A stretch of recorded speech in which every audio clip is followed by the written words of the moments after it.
এক সপ্তাহ আগেও যে মানুষটাই কিনা নিজের শরীরের একটা অঙ্গ লড়াইতে পারছেন না, আলহামদুলিল্লাহ আজকে আপনারা সহযোগিতায় নিজের ফাউ দিয়ে অনেকটাই হাঁটা চলা করতে পাররা। আসসালামু আলাইকুম, আপনারা সবাই অবগত আছেন এই মানুষটার নিয়ে গত এক সপ্তাহ আগে আমি একটা ভিডিও করছিলাম। রোগীটার অবস্থা খুবই ভয়াবহ আছিল, মানে বিছনা থেকে উঠার কোনো কুদরত আছে না, এরকম একটা অবস্থা। আলহামদুলিল্লাহ আপনারা সহযোগিতা করছেন, আপনারা সহযোগিতার মাধ্যমে এই রোগীটারে গত উসমানির 5 দিনের মতন ভর্তি আসতে, 7 দিন ভর্তি আসতা।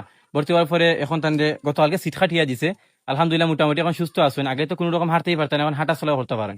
তো আজকে আমি মূলত কারণে আপনার সামনে ভিডিওটা তুলিয়া ধরলাম। তো আমি ভিডিও করার পরে মূলত আপনারা যে সহযোগিতাগুলো করছেন ওগুলো আপনার সামনে পেশ করা লাগিয়া। তো সর্বমোট টাকা আইছে 62,000 টাকা। আর উসমানিত যাওয়ার পরে বা পারিবারিক গাড়ি ভাড়া সবকিছু নিয়া ইত্যাদি সবকিছু নিয়া ব্যয় হয়েছে 34,000 টাকা। আর আমরা কাছে অবশেষে আছে 28,700 টাকা।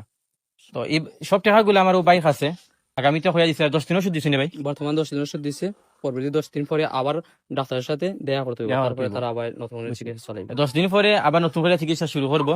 তো অবশ্যই আমার কাছে টাকা আছে 28,700 টাকা।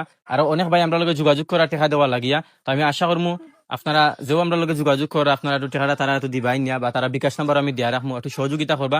আপনারা সহযোগিতা পাইলে এই রোগীটা আরো আবার সম্পূর্ণ সুস্থ হয়ে উঠতে পারেন। আর এই রোগীটা 3টা মাসুম বাচ্চা আছেন, তারা রুজি রোজগার করার মতন নাই। এই যে বাচ্চা দেখা এইরকম আর একটা বাচ্চা বর্তমানে নাই, মাসুম বাচ্চা, মানে রুজি রোজগার করার মতো কোনো কুদরত নাই আর খাওয়ার মতন এইরকম বর্তমানে তারা পজিশন নাই। তা আপনারা সহযোগিতা করলে আবার উঠতে হয় কি মুখের মধ্যে। সালাম আলাইকুম। আপনারা যেসব দান করছে আমার ওই মানুষ অর্থ সম্পদ নাই, ভাই নাই, বান্ধব নাই, কেউ নাই, ছাড়া বেচারা মানুষ।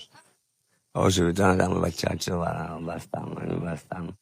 তুমি অসুবিধা আমার লাভ করো, আমার গোর ধরো না, গান করো। আমি আরেকটা কথা আপনারা কইতাম চাইলাম, এই রোগীটা যেহেতু আরো চিকিৎসার বাকি রয়েছে, সেহেতু আরো যত টাকার প্রয়োজন হয় আমি তাদের আশ্বাস দিয়ে গেছি যে একবারে সম্পূর্ণ সুস্থ না পড়ে তো তারা পাশটাকে আমি আলিয়া দিতাম না।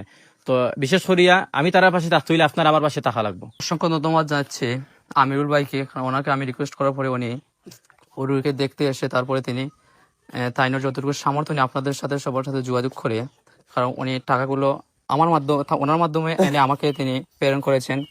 কারণ আজকে আমি আমার রিলেটিভ উনি দাদা হয়, কারণ আমি আজকে ওনার চিকিৎসাটা চালিয়ে যাচ্ছি হয়তো একমাত্র আমিরুল ভাই এবং আপনাদের সহযোগিতার কারণে। কারণ নবী কালাম সাল্লাল্লাহু হাদিস রয়েছে যে ব্যক্তি কোনো মুমিনের কষ্ট দূর করবে, আল্লাহ কিয়ামতের দিন তার কষ্ট দূর করবেন। তা আমাদের উচিত প্রত্যেকের একজন মুমিন হিসাবে এবং একটা মানুষ হিসাবে একজন আরেকজন মানুষের পাশে দাঁড়ানো। কারণ আমাদের একা কাজটা করা সম্ভব হয় না, কিন্তু আমরা যদি 10 মিলে একটা কাজ করি, একজন ব্যক্তি হোক বা একটা পরিবারকে আমরা স্বাবলম্বী করতে সক্ষম হতে পারি। ধন্যবাদ সবাইকে এবং পরবর্তী চিকিৎসার জন্য আমাদের পাশে থাকবেন।